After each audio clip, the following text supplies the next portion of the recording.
Men o'sha tunda hayotimning eng mudhish, ammo eng yondiruvchi xatosiga qo'l urdim. To'yimizning 5 yilligi kuni. Erim meni bir marta ham yuzimga qaramay xor qilib uxlab yotgandi. Men yopiq eshik ortida dod solib yig'lardim. Birdan eshik ochildi-yu. Ostonada uning ukasi, mening qaynukam paydo bo'ldi. Uning ko'zlarida men 5 yildan beri kutgan o'sha olovli mehr, o'sha ehtiros bor edi. U menga yaqinlashib, lablarimdagi yoshlarni o'zining qaynoq lablari bilan artgandi. Men dunyoda farishtalar qolmaganini tushunib, bu qip-qizil xiyonatga o'zimni otdim. Assalomu alaykum. Qalbi yolg'izlikdan muzlagan, mehr va e'tibor qidirib xatolar ko'chasiga adashib kirib qolgan insonlarning qismatiga qiziqadigan qadrdon hikoyachi Momo kanalining obunachilari. Agar siz bizning pinhona tuyg'ular, taqiqlangan ehtiroslar va ularning azobli to'lovlari haqidagi dunyomizga ilk bor qadam qo'yayotgan bo'lsangiz, obuna bo'lishni va like tugmasini bosib qo'yishni unutmang. Qulayroq joylashib oling. Chunki bugun men sizlarga shunchaki tilla qafasda tirik murdaga aylangan, o'z ayolligini erining ukasining issiq quchog'ida qayta topib, bir umrlik pushaymonga mahkum bo'lgan bir ayolning iqrorini so'zlab beraman. Bu hikoya sizning yuragingizni junbushga keltirishi aniq. Mening ismim Dilnoza. Yoshim 28 da. Farg'onaning sokin shaharchasida tug'ilib o'sganman. Turmush o'rtog'im Farruh bilan tanishgan kunimni, uning orqamdan yugurib, atirgullar bergan paytlarni hozir ham yig'lab eslayman. U o'shanda shunday mehribon, shunday olovli yigit ediki, men unga hech ikkilanmay turmushga chiqqandim. Ammo hayot faqat ertaklardan iborat emas ekan. To'ydan keyin Farruh mutlaqo o'zgardi. Bizning dang'illama, chiroyli uyimiz menga sovuq bir zindonga aylandi. Farruh faqat o'zining biznesi, o'zining do'stlari bilan ovora bo'lib qoldi. U menga hech qachon yomon gapirmagan, bir marta ham urmagan. Ammo u meni xuddi uydagi qimmatbaho mebeldek, shunchaki borligi uchun qo'yib qo'yilgan ashyodek qabul qilardi. U ertalab ketar, tunda esa charchab kelib, jim ovqatlanib uxlab qolardi.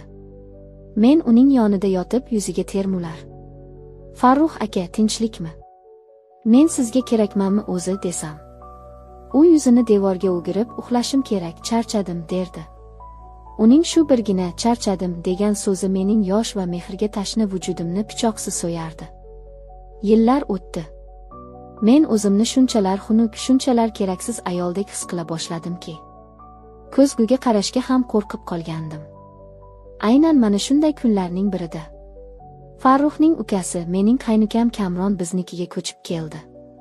Kamron mendan 6 yosh kichik, 22 yoshli universitet talabasi edi. Farruh ukasi o'qishni bitirguncha biz bilan yashashini aytdi. Boshida menga begona erkakning uyda yurishi noqulay tuyuldi. Lekin Kamron, u akasiga umuman o'xshamasdi. Uning qop-qora ko'zlari, yuzidagi samimiy kulgusi bor edi. U birinchi kundanoq uyga qandaydir iliqlik, hayot nafasi olib kirdi. Kelinoyi, charchamadingizmi? Kelinoyi, qo'llaringiz dard ko'rmasin, ovqat shunchalar shirin bo'libdiki, derdi u doim ko'zlarimga qarab. Men bu oddiy so'zlardan mast bo'la boshladim. Chunki bu so'zlarni men yillar davomida eshitmagan edim. Kamron men g'amgin bo'lsam, darrov kuldirishga harakat qilar. Farruh navbatdagi safarga ketganida men bilan soatlab darslaridan, orzularidan gaplashib o'tirardi. Uning yonida men o'zimni xotirjam va eng asosiysi, ayol ekanligimni his qilardim. Uning yigitlik ifori, uning menga qaraganida yashirmoqchi bo'lgan ehtirosli nigohlari mening qonimni yashirincha qizdirib yuborardi. Bahorning yomg'irli kechalaridan biri edi. Birdan chiroq o'chib qoldi. Men qorong'ulikdan yosh boladek qo'rqardim. Dahshat ichida oshxonada qotib qoldim. Dilnoza opa, qo'rqmang, men shu yerdaman degan tanish va issiq ovoz qulog'im ostida jarangladi. Kamron yonimga kelib sham yoqdi. Shamning titroq yorug'ida u menga shunday yaqin turardiki, uning qaynoq nafasini his qilib turardim. Uning ko'zlarida men umuman akalik yoki ukalik mehrini ko'rmadim. Uning nigohlarida o'zini zo'rg'a ushlab turgan bir olif bor edi. Siz shunchalar go'zalsizki, Farruh aka sizning qadringizni bilmayapti, pichirladi u. Mening vujudimdan tok urib o'tdi. Kamron, bunday demang. U sizning akangiz, dedim ovozim qaltirab. Ammo men qochmadim.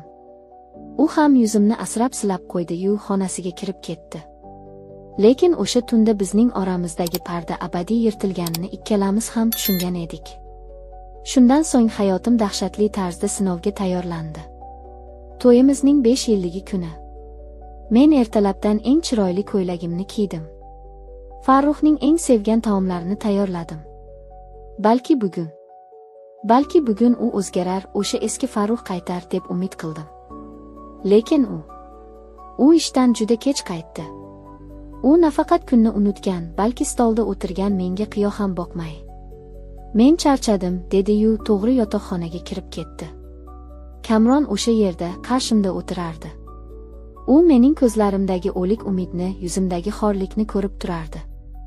Bugun sizning to'yingiz kuni edi-a, dedi u tishlarini g'ijirlatib. Men boshimni egib yig'lab yubormaslik uchun xonamga yugurdim. Yotoqxonaga kirsam, Farrux pishillab uxlab yotardi. Mening 40 ga yaqinlab qolgan yoshim, mening ayollik orzularim.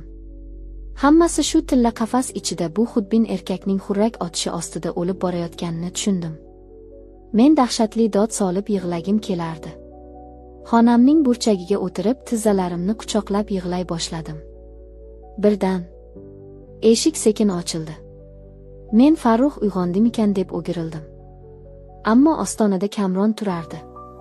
Uning ko'zlarida shu qadar dahshatli g'azab va shu qadar qonli bir ehtiros bor ediki, men nafas ololmay qoldim. U yotog'im yoniga kelib, mening qarshimda tizzaladi. Yig'lamang. Iltimos, yig'lamang. Men sizning ko'z yoshlaringizni ko'rishga chiday olmayman, deb pichirladi u barmoqlari bilan mening yuzimdagi yoshlarni artarkan. Farrux karavotda bizdan 1 metr uzoqlikda, g'aflatda uxlab yotardi. Men uning uyg'onib ketishidan dahshatga tushishim kerak edi. Ammo Kamronning yosh, qaynoq qo'llari, uning yondiruvchi ehtirosli nigohlari mening butun qo'rquvimni o'ldirdi. Kamron, bu gunoh. Chiqib ket, dedim lablarim titrab. Ammo u eshitmadi. U yuzini mening yuzimga yaqin olib kelib, sizga mehr kerak. Siz bunday xor bo'lishga loyiq emassiz, dedi-yu. Mening lablarimga yovvoyilarcha bosildi. Xudoyim, bu shunchalar shirin, shunchalar telbavor bir bo'lsa ediki. Men 5 yil davomida muzlab yotgan vujudim bir soniyada alanga olib yonganini his qildim. Men uning ko'kragidan itarib tashlash o'rniga o'z ixtiyorim bilan uning sochlaridan changallab o'zimga qattiqroq tortdim. U meni asta ko'tarib yotoqxonamizdagi divanga yotqizdi. Farrux pishillab yotgan xonaning bir burchagida. U mening ust-boshimni olib tashlar ekan. Uning ko'zlarida mening ayolligimga bo'lgan shunday sajdani ko'rdimki, bu nigoh oldida har qanday sadoqat qulab tushar edi. O'sha tunda u menga shunday ehtiyotkor, shunday yondiruvchi lazzatni berdiki, men haqiqiy ayol bo'lish nima ekanini his qildim. Uning har bir harakati, uning yoshlikdagi olovli kuchi mening qalbimdagi barcha og'riqlarimni, alamlarimni o'zining qaynoq ehtirosi bilan yuvib ketdi. Men uning og'ushida ingrab tonggacha yondim. Tongga yaqin u xonadan yashirincha chiqib ketdi. Men esa yalang'och holda o'rnimda qoldim.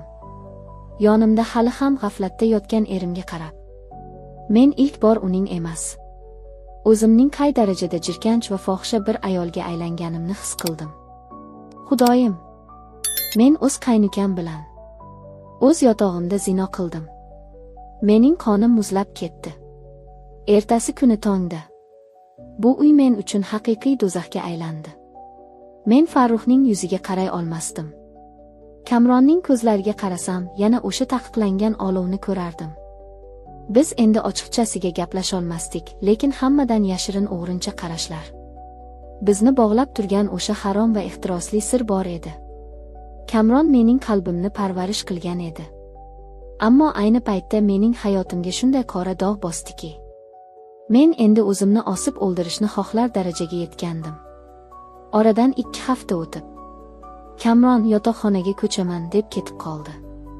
U narsalarini yig'ib ketayotganda eshik oldida oxirgi marta ko'zlarimga termulib turib qoldi. Uning nigohida sevgi, pushaymon va ayriliq bor edi. Men uning orqasidan yig'lab qolaverdim. Hozir men o'sha dang'illama sovuq qasrda yashab yuribman. Odamlar meni mukammal va baxtli ayol deb o'ylashadi. Lekin men o'z ichimdagi sirdan, xiyonatimdan va Kamronga bo'lgan tushunarsiz, qonli sog'inchimdan jinniga aylanayotgan bir ayolman. Men o'zimni yo'qotdim. Shayton menga bir kechalik ehtiros berdi, lekin evaziga mening butun qalbimni tor qildi. Aziz opa-singillar, mehrsizlikdan xor bo'lgan ayollar, erining e'tiborsizligidan qanchalar yonmang. Hech qachon, hatto eng dahshatli tushlarda ham bu taqiqlangan olovga qo'l urmang. Shayton sevgi niqobida kelib, sizni oxiri yo'q chohga otib yuboradi. Siz mening irodamning sinishi, Kamronning xatosi va bu la'nati ehtiros haqida nima deb o'ylaysiz? Mening joyimda bo'lganingizda siz o'z qaynukangizni haydab sola olarmidingiz? Fikrlaringizni, nafratingizni izohlarda yozib qoldiring. Hikoyachi Momo kanaliga obuna bo'lishni unutmang. O'zingizni asrang. Xayr.